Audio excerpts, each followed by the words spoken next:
전주 시내 클럽들이 불법이 적발돼 폐쇄 조치를 받아도 며칠 만에 영업을 재개하고 있습니다. 단속과 처벌까지 비웃는 클럽 실태 연속 보도로 이어갑니다.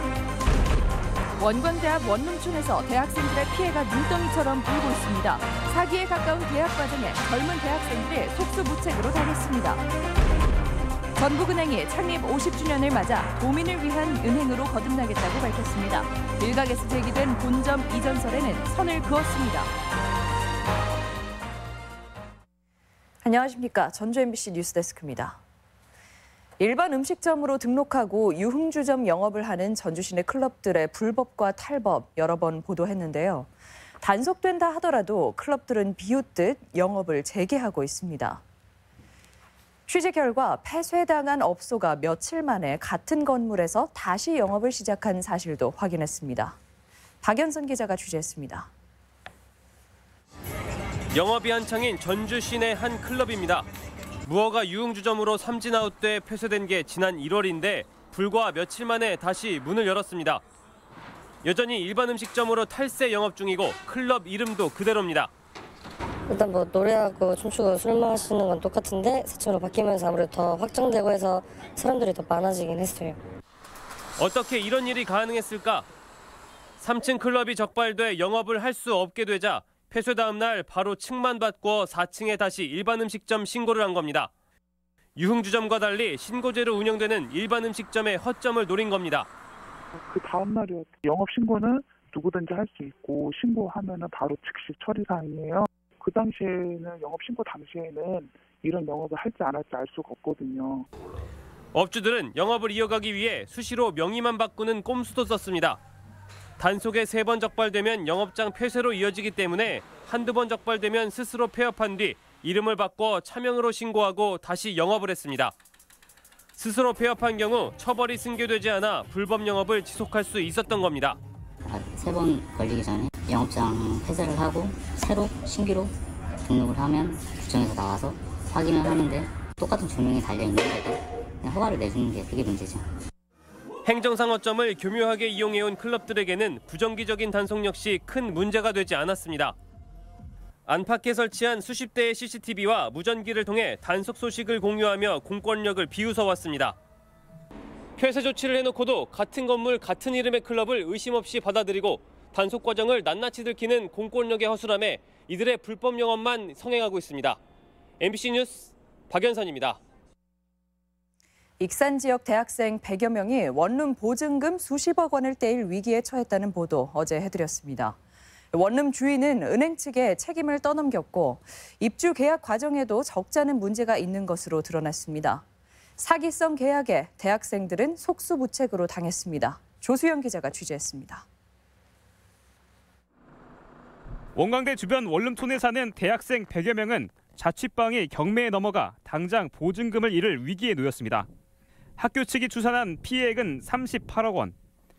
현재 사기 혐의로 입건된 집주인 43살 A씨는 취재진에게 문자를 보내왔습니다.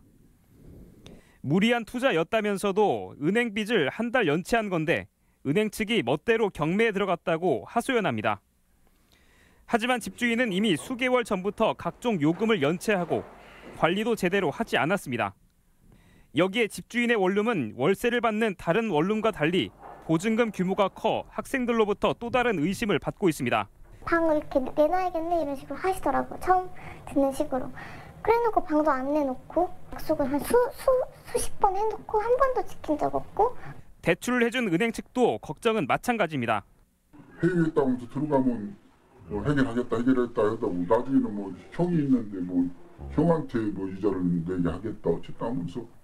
집주인은 감당 못할 큰 대출을 끼고 무리한 투자를 한 정황이 명확하지만 계약 과정에서 부동산 중개소도 충분한 설명을 하지 않았습니다. 부동산에서 이제 그 전세 건물 가액에 대한 전세 세대나 건물 가액에 대한 설명을 제대로 하지 않았습니다. 지난 1월 원룸 세입자가 부동산 중개소와 작성한 계약서입니다. 계약 당사자보다 확정 일자가 앞선 사람이 무려 5명이나 됐지만 이런 사실을 전혀 고지하지 않았습니다. 공인중개사는 계약의 위험을 사전에 알려야 하지만 해당 부동산은 그렇게 하지 않은 겁니다. 근데 전세가 많이 들어가 있었고 알고 알았으면 안 했죠. 최근에 기업한 지가 1년밖에 안 됐어요. 그러다 보니까 이거는 그거를 여기다 쓰는 줄 몰랐어요. 경찰은 원룸 주인인 43살 A씨를 사기 혐의로 입건하고 법리 검토를 통해 혐의가 있는지 여부를 판단하고 있습니다. MBC 뉴스 주수영입니다. 어제 보궐선거의 결과로 도내 정치권이 하루 종일 들썩였습니다. 전주시 의원을 뽑는 보궐선거였지만 선거가 가져온 파장이 만만치 않은데요. 선거에서 승리한 평화당은 민심이 달라졌다며 크게 반기는 반면 민주당은 몸을 낮췄습니다. 김한광 기자입니다. 전주시의원 보궐선거 결과에 민주평화당이 크게 고무됐습니다. 여당인 민주당 후보를 13%포인트가 넘는 961표 차이로 따돌리고 여유 있게 당선된 겁니다.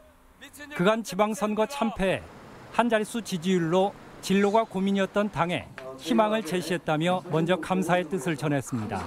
우리 민주평화당이 설 수 있는 공간을 조금 내준 것입니다. 감사하게 생각하면서 더 낮은 자세로 주민 옆으로 다가가도록 하겠습니다.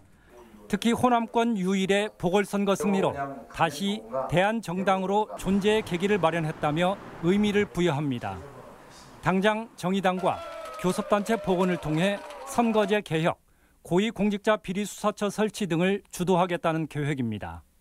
이번 선거 결과가 그것을 추진하기에는 아주 최상의 구도가 된 것 같습니다. 바로 이것을 하기 위해서 민주평화당이 또 교섭단체를 구성해야 되겠다.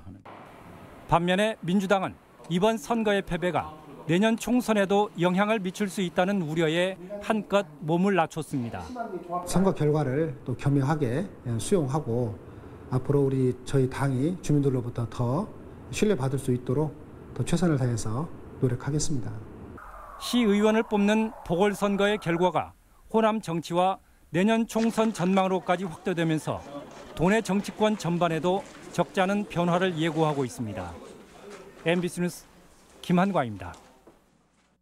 정부의 수소산업 육성에 도내 관련 산업도 반사이익이 기대되고 있습니다. 수소상용차 생산 기술을 갖춘 현대차 전주공장에는 주문 물량이 늘고 전라북도 역시 시설 기반 확충에 나서고 있습니다. 강동엽 기자입니다. 문재인 대통령이 수소경제 활성화를 선언한 이후 정부 경제 기조도 수소산업 육성에 초점이 맞춰져 있습니다. 수소차, 연료전지 등 우리나라의 앞선 기술 수준에 걸맞는 국제 표준화 역량 및 실적을 축적해 나가고자 합니다. 이 같은 정부의 의지는 현대차 전주 공장의 활력소가 되고 있습니다. 수소버스 기술은 현대차가 유일하고 세계에서도 경쟁 상대는 일본 정도이기 때문입니다. 수소버스는 전기버스보다 주행거리가 200km 이상 길고 공기정화 효과도 있습니다. 올해 37대를 시작으로 3년 내에 전국에 2,000대가 보급될 예정인데 수소트럭 전망도 밝습니다. 대형 트럭 수소차를 1,000대를 갖다가 단계적으로 보급할 계획 MOU를 체결을 했습니다. 이 수소차에 대한 관심도가 굉장히 높습니다.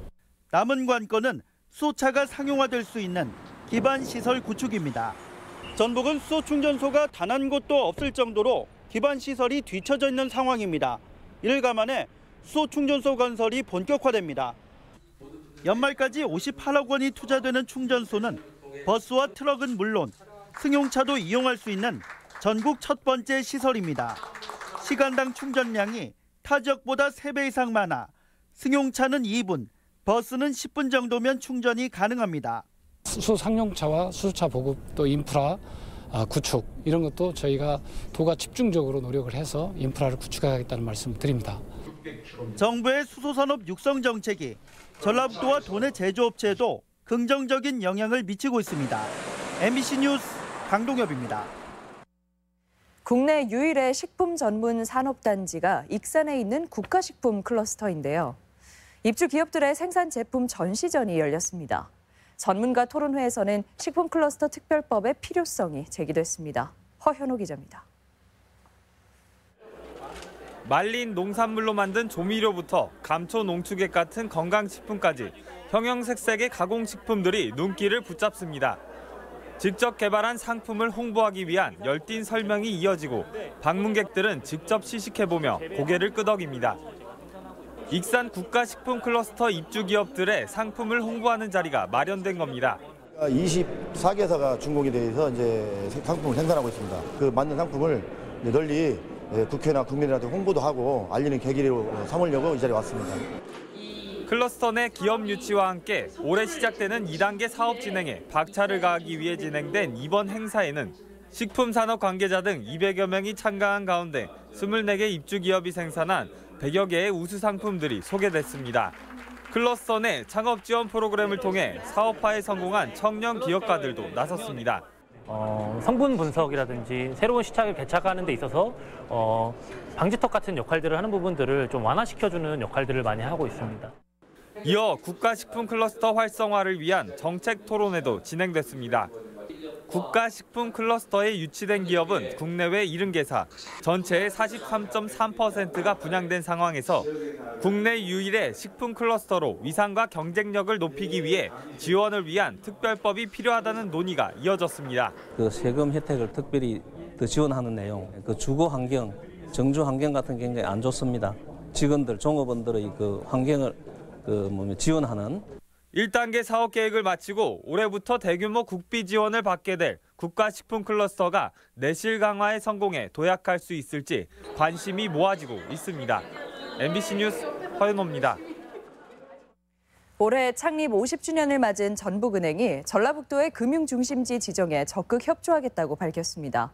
일각에서 제기된 본점의 혁신도시 이전은 쉽지 않다고 선을 긋고 있습니다. 유룡 기자입니다. 전북은행 창립 50주년을 맞아 열린 간담회.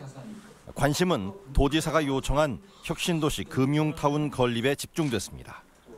임용택 행장은 금융중심지 지정에는 적극 협조하겠지만 금융타운 건립이 민간의 역할인지 확신이 서지 않는다면서 비용의 문제와 주주의 반발을 거론했습니다. 감내를 안 할 생각은 없습니다. 일정 부분 감내할 생각도 있습니다만은 예를 들면 이 건물을 가지고 새로운 건물을 짓는 건 현실적으로 불가능합니다. 금융타운 건립에 일조하려면 전주시 금암동 본점을 이전하는 방법밖에 없는데 매각이 성사될지도 의문이라고 밝혔습니다. 광주은행과의 합병으로 전북은행의 위상이 약화되지 않도록 서울의 제2비 금융지주 인력 100명 가운데 절반을 전주로 데려오는 계획도 있지만 사무공간의 필요성은 크지 않다고 덧붙였습니다. 광주은행 빼놓고는 전부 본사를 전주에 두고 있어요. 한 60명 정도로 줄일 거예요. 지주는 아주 극소화시킬 거예요.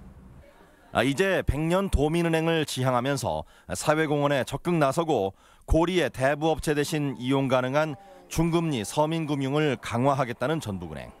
하지만 치열한 경쟁에서 살아남기 위해 해외 진출과 외국인 노동자 대상 특화 대출, 비대면 거래 활성화에도 주력할 계획이라고 밝혔습니다. MBC 뉴스 유룡입니다. 전주의 특례시 지정을 촉구하는 서명운동이 시작됐습니다. 전주시는 전북대 삼성회관에서 시민 2천여 명과 함께 특례시 지정을 위한 서명운동 출정식을 열고 균형 발전을 위해 전북 중추도시인 전주시가 특례시로 지정돼야 한다고 주장했습니다. 시는 다음 달 3일까지 한 달간 시민 30만 명에게 서명을 받을 계획입니다. 군산 고용위기지역 지정 기간이 연장됐습니다. 고용노동부는 고용정책심의회를 열고 오늘로 종료되는 군산의 고용위기지역 지정 기간을 1년 연장하기로 최종 의결했습니다. 기간 연장으로 희망근로지원사업과 고용위기 종합지원센터 운영 등 정부 지원 사업이 계속될 예정이며 전라북도는 상생형 일자리 모델을 조속히 마련한다는 계획입니다. 라이온스 협회 전북지구가 장애인 단체에 차량 22대를 기증했습니다. 라이온스 협회 전북지구는 오늘 회원과 관계자 등이 참석한 가운데 도청 야외 공연장에서 기증식을 열어 전주 노인복지센터에 승용차를 기증하는 등 도내 22개 장애인 시설과 단체에 승용차 1대씩 모두 4억 4천만 원 상당의 차량을 기증했습니다. 전북교육청은 어제 오후 정읍의 한 초등학교에서 학생 11명이 구토와 복통, 설사 증세를 보여 이들의 가건물을 수거해 조사한 결과 식중독균인 노로바이러스가 검출됐다고 밝혔습니다. 교육청은 같은 금식실을 이용한 중고생들은 피해가 없어 급식이 식중독 원인일 가능성은 낮지만 다양한 감염 경로를 파악하고 있다고 밝혔습니다. 신유용 씨 성폭행 사건의 가해자인 전 유도 코치 35살 손모 씨에 대한 첫 공판이 전주지법 군산지원에서 열린 가운데 손 씨 측은 추행은 인정하지만 강제성이 없어 성폭행은 아니라고 주장했습니다. 이에 대해 신유용 씨 측은 손 씨가 여전히 자기 잘못을 뉘우치지 못하고 있으며 피해자가 법정에 증인으로 서야 해 2차 피해가 우려된다고 밝혔습니다. 전주지검은 2016년 9월 해외 연수 업체 선정 과정에서 전주의 한 여행사 대표에게 775만 원을 받은 혐의로 송송한 도의회 의장에게 뇌물수수 혐의를 적용해 불구속 기소했습니다. 송 의장은 앞서 경찰 조사에서는 여행사로부터 500만 원을 받았지만 현지 가이드에게 모두 전달했다며 혐의를 부인했습니다. 교육부가 이승우 군장대학교 총장의 해임을 요구했습니다. 교육부는 군장대에 대한 감사를 벌여 이승우 총장이 자신의 부인 등 채용 기준에 미달하는 부적격자 여러 명을 객원 교수로 채용해 급여를 주고 업무 추진비 1억 9천만 원을 부당하게 쓴 점을 적발했습니다. 교육부는 이 총장의 해임과 직원들의 징계를 대학 측에 통보했으며 이 총장과 부인에 대한 검찰 고발 여부를 검토하고 있습니다. 74회 식목일을 맞아 나무 심기 행사가 열렸습니다. 전라북도는 완주군과 농촌진흥청, 지역 주민들과 함께 완주 이서면 국립농업과학원에서 아카시나무와 밤나무, 백합나무 2,500여 그루를 심었습니다. 전라북도는 나무 심기 행사를 시작으로 3년간 호남 고속도로 주변 2km에 복합 수림대를 조성한다는 계획입니다. 남원 금지면 고리봉에서 발생한 산불이 만 하루 만에 진입됐습니다. 산림청과 소방당국은 이른 아침부터 헬기 9대와 인력 500여 명을 동원해 진압과 잔불 정리에 나섰습니다. 전북권 뉴스였습니다.